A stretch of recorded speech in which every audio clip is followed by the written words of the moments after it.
Language legislation is about protection. I'll start again. I'm not sure, but I'm currently living in New South Wales, and I think it's Koori. To be honest, I don't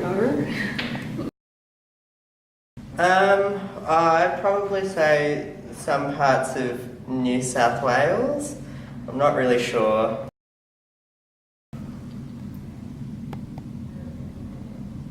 Several?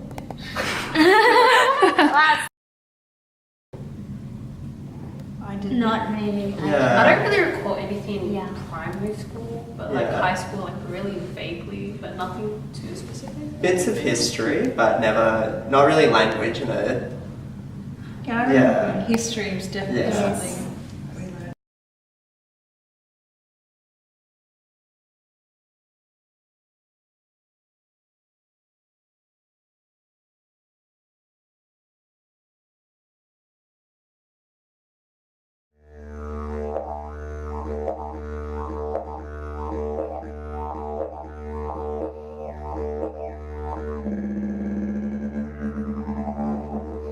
We would like to acknowledge the Bedical people that are the traditional custodians of this land.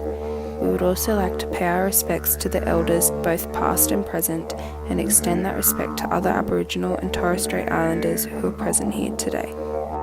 Aboriginal and Torres Strait Islander viewers, listeners and readers are advised that the following program may contain images and voices of those who have died.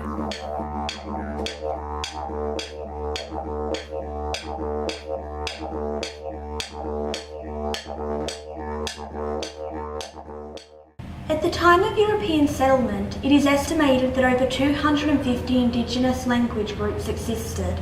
This is a common statistic we hear. However, were you aware that this included 600 dialects?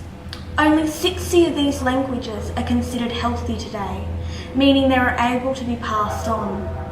Language. Not only do we use it to communicate, but it also has a defining role in our identity. Brooke Joy, descendants of the Bondic people of Mount Gambier region in South Australia, says strong cultural identity enables one to feel proud of themselves, and speaking and maintaining one's language raises self-esteem and enables one to feel good about themselves. The colonisation of Australia brought a horrific journey of integrational trauma that still has an impact on Indigenous people to this day. From an early stage, Aboriginal people were discouraged from speaking, practicing and teaching their languages. However, the removal of Aboriginal children from their families from the 1890s to 1970s is where language continuation would largely be brought to a standstill. The goal was to end Aboriginal culture by removing children from their families and barring them from speaking their traditional languages. The stolen children were raised on missions or by white foster parents and were cut off from their Aboriginality and ultimately identity. Cynthia Sariago, who was the daughter of a stolen woman, says, "I don't know nothing about my culture. I know nothing about the land and the language." Colonialism brought new place names, which contributes further to the loss of Aboriginality just through what we call the land. The prominent example of this is Uluru. In 1872, it was renamed Ayers Rock after the South Australian Premier of the time. Whilst in 1985, ownership of Uluru was officially returned to the Anangu people, it wasn't until 1995 when Ayers Rock was given a dual name incorporating Uluru. In 2002, this was reversed and it became Uluru Ayers Rock instead of the opposite. The first of the dual names is considered the official name and should be preferred. Ben Wyatt, the Western Australian State Opposition spokesman for Aboriginal Affairs, says, "Our naming of our country is simply taken on the names of people, many of whom never set foot on this land. We are yet to understand the storyline of our country. Language tells us a story. How are we meant to know the story of where we came from if if we cannot even understand the language that tells us. The loss of Indigenous languages in Australia has prevented the continuation of what can be considered one of the oldest civilisations in the world. Australia is considered the biggest hotspot for the extinction of Indigenous language. This needs to change.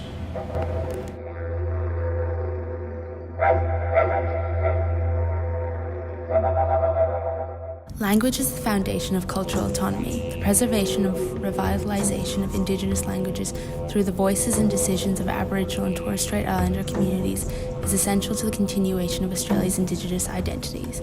Language is more than communication. It is the connection to kinship and cultural identity. The following video and audio clips are perspectives from the Indigenous communities concerning language and what language means to them.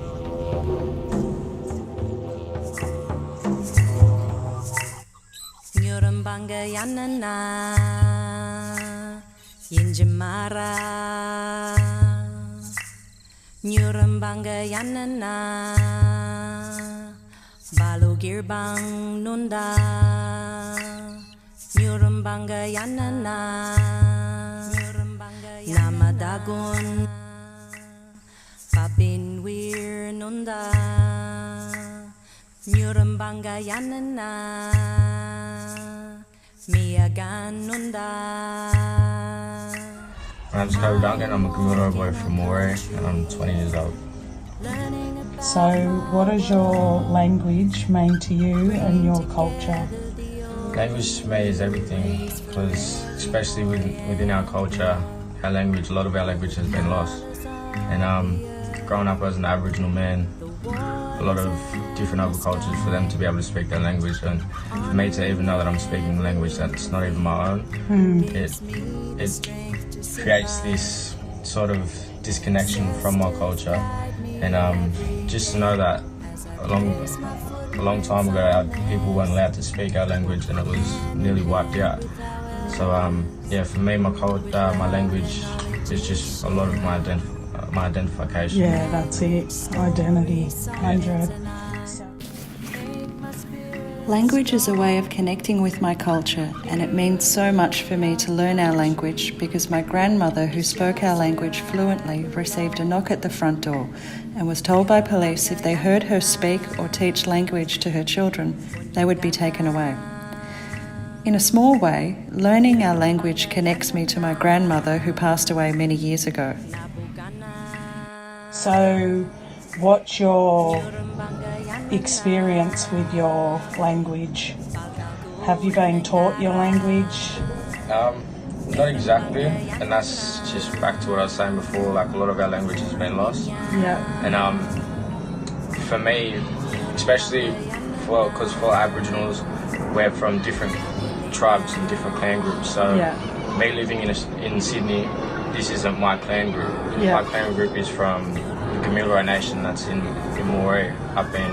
In order for me to learn my language, I would have to go to Camilo country and learn that. And when I do go there, there's not even a lot of elders there that know that language. So growing up here, if I was to learn language, it'd be not even my own language.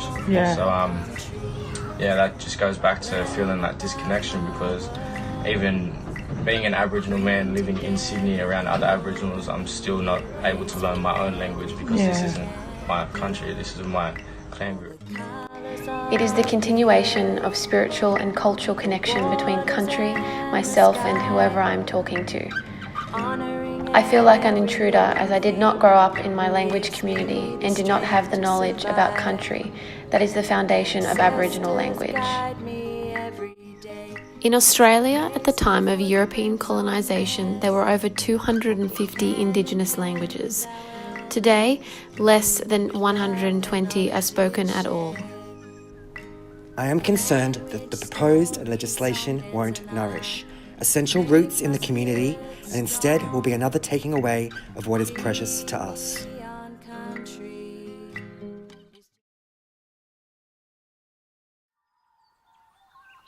We challenge you to think critically about Australian history. Colonisation exists in the present. Colonisation is felt in the profound impact that language and culture has for Aboriginal peoples. Past colonisers considered Aboriginal languages to be inferior, colonial values continue where Aboriginal languages are not treated as valuable. Colonisation is perpetuated when inaction by government, community and individuals means that Aboriginal peoples have limited opportunities to learn and to teach their languages. A story where inaction allows for language loss to persist is a continued atrocity. When the Aboriginal Languages Act passed in 2017, politicians, media and bureaucracy heralded it as groundbreaking legislation which would contribute to the recognition and revitalisation of Aboriginal languages. That such a whopper went unchallenged by mainstream media sources demonstrates the extent of colonial power structures existent today. In reality, there is little in the Act which contributes towards the advancement of Aboriginal languages. The start of the Act states that there will be a reawakening, growing and nurturing of Aboriginal languages. The fact that there is no funding associated with the legislation makes this rhetoric seem not merely tokenistic but also dishonest. The start of the Act states that Aboriginal people are custodians of Aboriginal languages and have the right to control their growth and nurturing. And yet the Act created a system of governance over Aboriginal language activities which incorporates high levels of ministerial control. The Act establishes a Languages Trust which determines the strategic plan for the revitalisation of languages. The Minister gives direction to the Trust, appoints members to the board and modifies and approves the strategic plan. During consultations, Aboriginal people expressed strong desire to have independent language centres which were overseen and controlled by local language groups. If colonial values were not endemic within the halls of Parliament today, these recommendations would have been heeded. Instead, by placing authority over Aboriginal language activities into the hands of government, the Act denies Aboriginal people their cultural sovereignty. So where from here? How do you tackle such an enormous problem? In this context, what can one person possibly do to create change? Perhaps with broader awareness, the Aboriginal Languages Act would have triggered public outrage. We encourage you to consider how you act within your spheres of influence to decolonise that space. Pause for a moment and consider, if you are someone involved in the care of a young Aboriginal person, consider, have they been given the opportunity to connect with culture and language? And if so, have they been treated respectfully when behaving according to their cultural norms or when speaking their languages? What have you done to support that young person to connect with their language and culture? And if you have done nothing, what are the consequences of that? We must ask ourselves, what are the stories we are creating? We need to consider the future. A critical examination of the current policy for the revitalization of Aboriginal languages reveals that real tangible action on this forefront has been minimal. Language and cultural nets are considered to be the best practice in language revitalization and are a key element of the New South Wales Government's language revitalization strategy. However, only 5 Aboriginal language and cultural nets have been established. A map of Aboriginal nations reveals to be rather poor coverage. In order for Aboriginal languages to be passed on to the younger generations, education is key, and yet schools which teach Aboriginal languages are few and far between.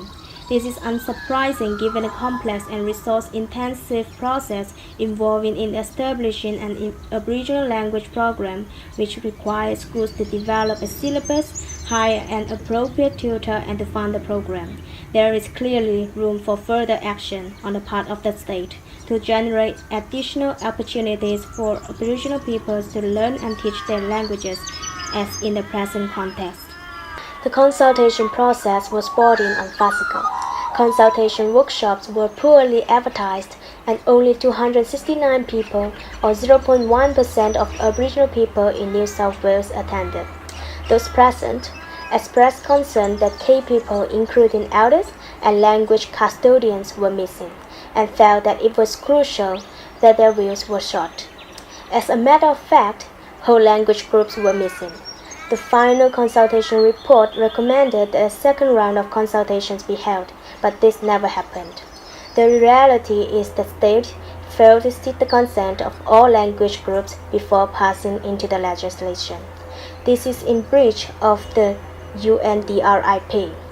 The same old paternalistic values Characteristics of colonialism are bluntly obvious in claims that this legislation, which was done to Aboriginal people without their consent, is somehow going to protect their languages. These policymakers acted out of a mindset where they thought they knew what was good for the Aboriginal people. The same sort of mindset justified the forced removal of children from their families as saving children from moral and physical peril. Remembering history demands action to address injustice. It requires assertive effort to challenge and deconstruct ingrained power structures, attitudes, and beliefs which exist as a legacy of colonization. This process can be described as decolonization. Decolonization starts at an individual level. It involves a transformative learning process where critically evaluate ingrained thoughts and assumptions which exist within your own thinking. We suggest that the first step is to transition from a point of ignorance to a state where one has the knowledge to be able to identify and challenge colonial values within both their own thinking and society. Today, we intend to walk with you on the start of this journey by telling the story of Aboriginal Languages Act. What all of this means for social workers is that there needs to be a great change in how we address Indigenous language legislation and how we work to correct years of grievances caused by non-Indigenous governing bodies and social workers' involvement in the generational trauma Indigenous communities have experienced. As it is, further implementations of policies or adaptations to existing policies need to be undertaken as to progress the state of language preservation and cultural protection, and to prevent further instances of linguicide. Changes to the current Aboriginal Languages Act could include an increased Aboriginal and Torres Strait Islander presence in political affairs. While the Minister for Aboriginal Affairs has stated that the 2017 Language Legislation Act has not been about government ownership and control, and although the plans detailed in the Act allow for some level of political autonomy for Indigenous communities, COP 2017 notes that there have been ever-growing concerns within Indigenous communities that there is an unbalanced level of control held by the government over Aboriginal and Torres Strait Islander people's matters, regardless of good intentions. Sutton 2011 notes that Aboriginal and Torres Strait Islander peoples value the collective over the individual. Despite this, the presence of Indigenous representatives in Parliament involved in decisions regarding the future of language legislation would be beneficial in increasing the autonomy and self-determination within their communities.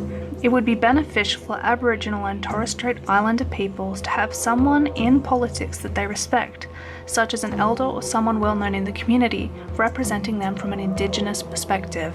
In an instance such as this, it is the role of the social worker to advocate for this change in Parliament regarding Indigenous affairs, and then to assist these communities to which these representatives embody in accessing resources and facilities to make language preservation and cultural rejuvenation a thriving possibility. And while we must not homogenize groups, considerations regarding successful language rejuvenation policies from other countries might be beneficial in informing current policy action. Another way to work towards correcting and rectifying the damage caused by colonization on Indigenous languages is to conduct informed social work practice and to listen to the desires of communities that we are called to help. The second National Indigenous Languages Survey indicates that Aboriginal people have a strong desire to teach and learn their languages.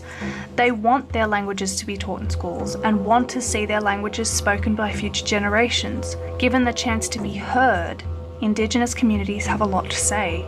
It's for this reason that as social workers we need to engage in culturally competent practice and open ourselves to understanding the wants and needs of Australia's marginalised Indigenous communities.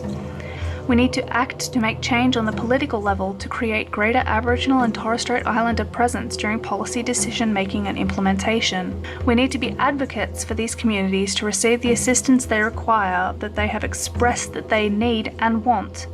And we need to do this, not because it aligns us with the AASW Code of Ethics, but also because it's an essential step in rectifying current issues with language legislation. We hope that this campaign has been informative, and we invite you to consider how much you know about Indigenous languages. and we invite you to question current Indigenous language legislation, and finally, the impacts it has upon the lives of the groups that they pertain to.